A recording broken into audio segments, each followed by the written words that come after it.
Well, our third topic in episode 88, thank you again for being with us, Luke.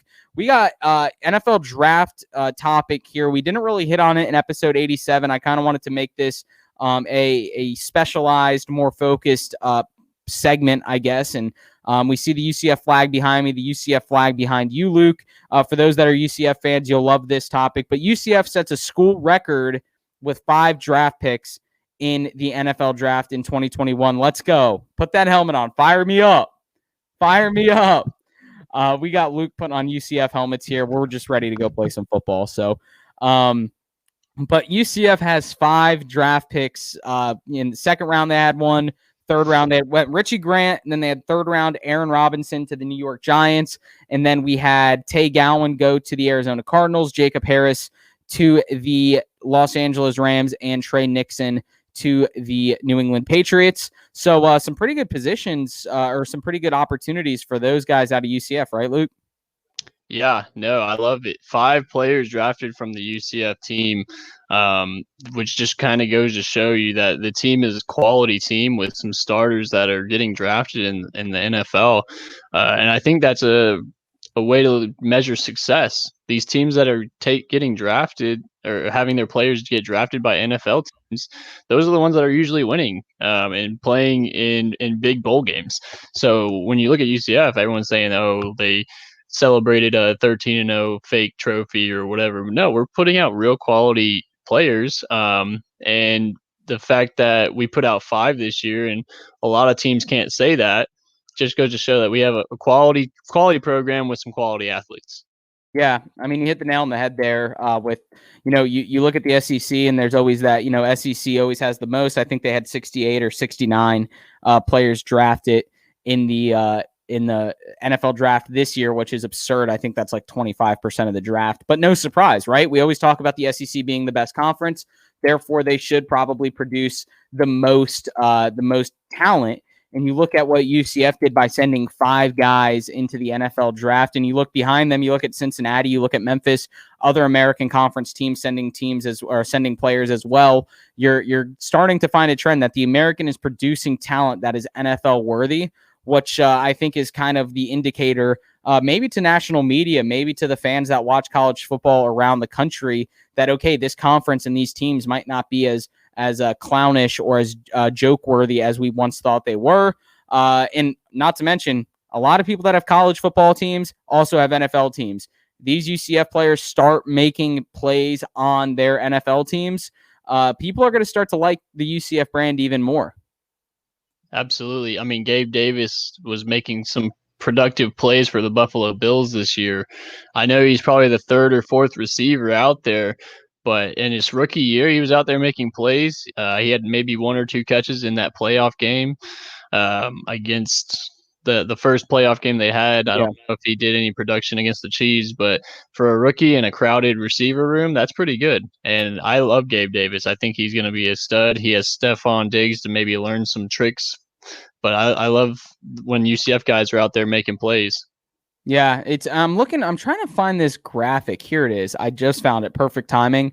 Thank you, internet. So we have schools with a player picked in the 2021 NFL draft. This is from Fox College Football on Twitter. 10 players drafted Alabama and Ohio State. 9 players drafted Georgia and Notre Dame. 8 players drafted Florida, Michigan. 7 players LSU. 6 players Kentucky, Penn State, and Pitt. That's actually pretty impressive for Kentucky and Pitt.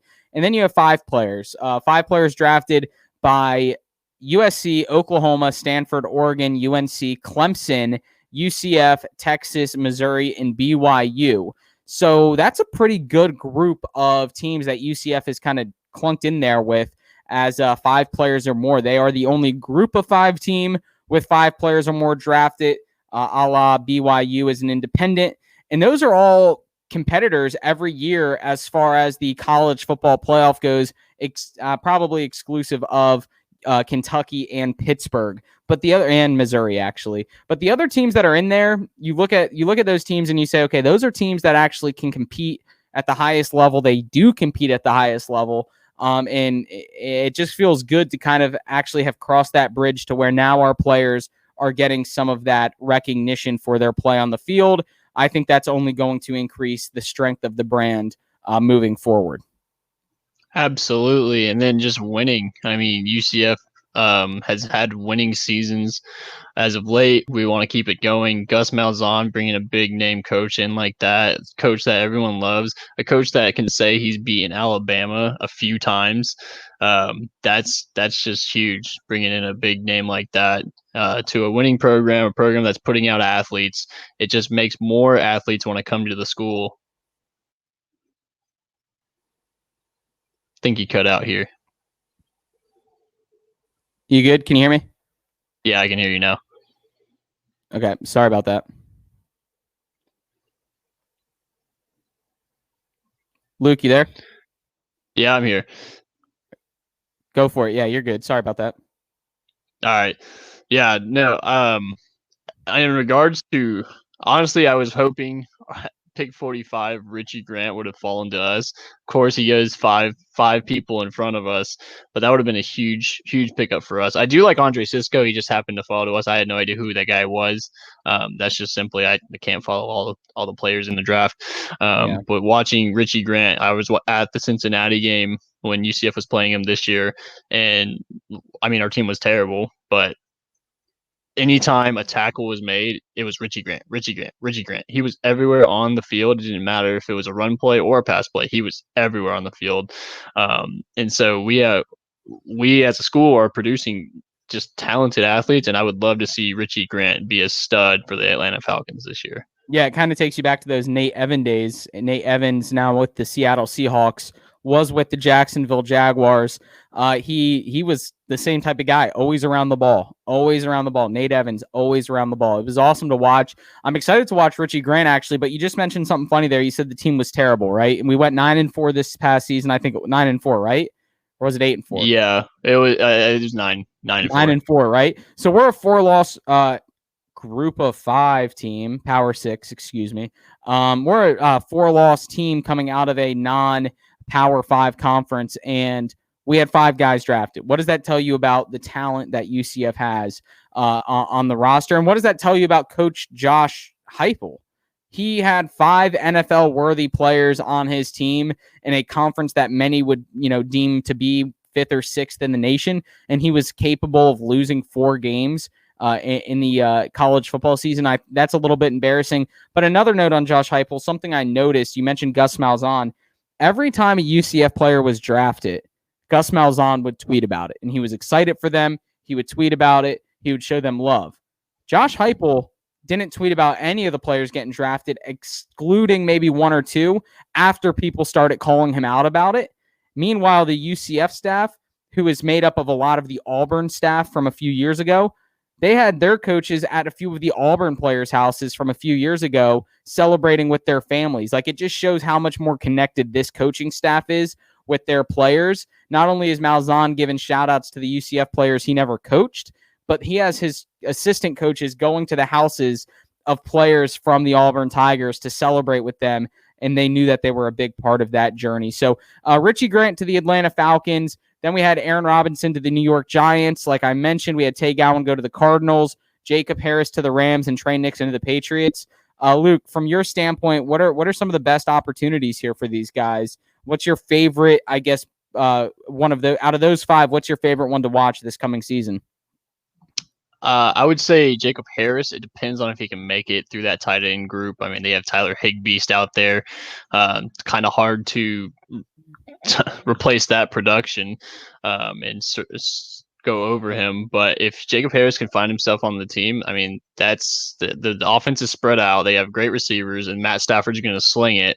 So I think especially with the coaching they have out in LA with the Rams, McVay is great with offense. I think they can make some great plays happen. I like that fit a lot. Yeah, that's going to be a fun fit to watch. Jacob Harris actually played college soccer, I'm pretty sure, at FGCU before transferring to UCF. I think he actually maybe went to Western Kentucky to play football for 1 year and then went to UCF to play football at a higher level. He's a versatile athlete. Athlete is the word for him. He's just an athlete at heart. I think he's 6'6". He's just a big body guy that I think is going to find his way in the NFL pretty successfully. I'm excited to watch Trey Nixon with the Patriots. I mean, obviously the Patriots aren't what they used to be, but I think it's going to be fun to maybe watch him and Mac Jones find some chemistry, both coming in as rookies, both, obviously Mac Jones is going to make the team, but I think it's going to be one of those situations where, if he can kind of, the receiving core, the receiving room in New England isn't over the top. Like there's not, 6 or 7 guys that are going 100% to make the roster. I think if he can maybe do some flashes, kind of like Gabe Davis did in training camp with the Bills, I think Trey Nixon's going to be a fun one to watch. And then out of the secondary guys, who do you like most? I think Richie Grant, just simply because he's such a superior athlete. He's going to a team that desperately needs some defense. So any signs of success in Atlanta on the defensive side of the ball is a welcome sight for them. Mm-hmm. So he could just make like a bunch of tackles in a game, and that could be a highlight for the Atlanta Falcons. But I think he'll have at least maybe 2 picks this year coming into it. He's a ball hawk. He's a center fielder, and he's also just, if the ball is there, he's going to be close to it. Yeah, they always talk about that with Richie Grant. He's got great ball skills, great angles, great anticipation, which is what you need in a safety of his caliber. And you're picking him 40th overall for a reason. Like you're expecting him to come in and be a day one starter, which is extremely exciting. And he gets to play a game in Jacksonville this year, so I'm extremely excited to be in attendance at that game to watch Richie Grant. I'm looking forward to watching Aaron Robinson flourish in New York. As much as I'm excited about Richie Grant, I think it's a foregone conclusion that he will be starting. I think Aaron Robinson in New York is an intrigue one for me because you think about the Giants defense and nothing really stands out.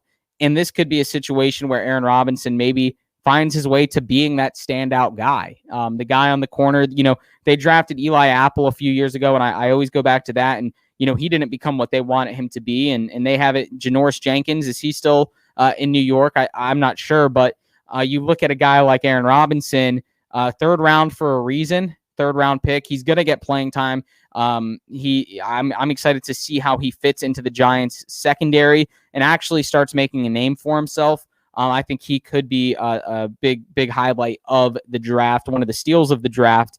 And many people are actually pegging Richie Grant and Aaron Robinson as 2 steals of the draft. And one of the few teams in NFL history to ever have, or one of the few college teams in NFL history to ever have 3 defensive backs drafted in one NFL draft. So that was a pretty cool note as well for UCF. So here's something for you. Imagine if Mackenzie Milton never tore his leg, Bam Moore didn't tear his leg. We'd have 7 guys that would be potential draft picks, and that would add another DB that was being drafted out of UCF, because Bam Moore, if he didn't tear his ACL, he was elite. He was a lockdown corner, and Mackenzie Milton, we all know what Mackenzie Milton could do. But now they're at FSU. But imagine if they never got injured. They could potentially have gone over the last weekend, and we would just be singing their praises even more. Yeah, that would have been super impressive. Did Bam Moore, did he go out to FSU as well? He's at FSU as well. Yeah. Okay, so that'll be exciting to watch him because, yeah, he was, before he got injured, when we were up by 28 points in that game, what was it? The first game of the season a few years ago against, I think, UConn is when he got injured. Even Aaron Robinson, wasn't Aaron Robinson the guy that got injured on the kick return, the opening play like 2 years ago on special teams? I'm pretty sure like Aaron Robinson actually got injured too. But Bam Moore was the guy that people were highlighting as the stud of the UCF secondary. But I think, what this does for the program, you mentioned it with Gus Malzahn. I think that UCF is on a great trajectory right now. I think players around the country that see how many players are drafted by UCF, and now you have a elite, experienced head coach step into play that has recruiting skills out the wazoo.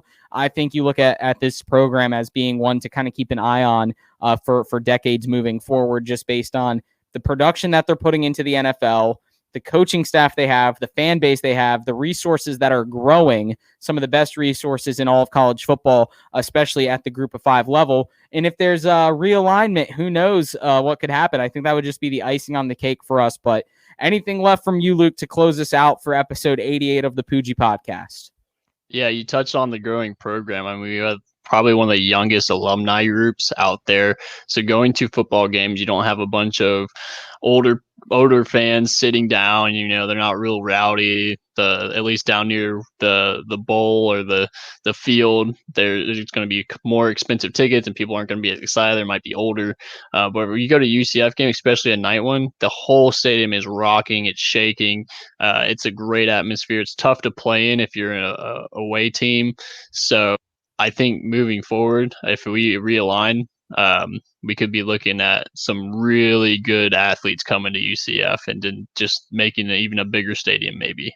Yeah, I love it. Well, I'm excited for it. Always some fun stuff to talk about with Aaron Rodgers, Tim Tebow, and the UCF players in the NFL draft. Pooj crew out there, thank you for listening to episode 88. I know it was a special Saturday edition. Listen to it whenever you want, though, on Spotify or Apple, or watch whenever you want on YouTube. We'll cut this video down for you on YouTube, make it more bite-sizable for you. And on Spotify and Apple, just feel free to pause and listen whenever. Just link us up to your Bluetooth in your car, and we'll be right there for you when you're ready to start your drive. So thank you again for being here. Thank you to our sponsors. And as always, thank you to Cimarron Golf Club for sponsoring the Poojie Podcast. They do a great job there on County Road 210. But until next time, until episode 89, where you'll hear Jacksonville Jumbo Shrimp owner Ken Babby join the podcast, go make this world a better place. Take care.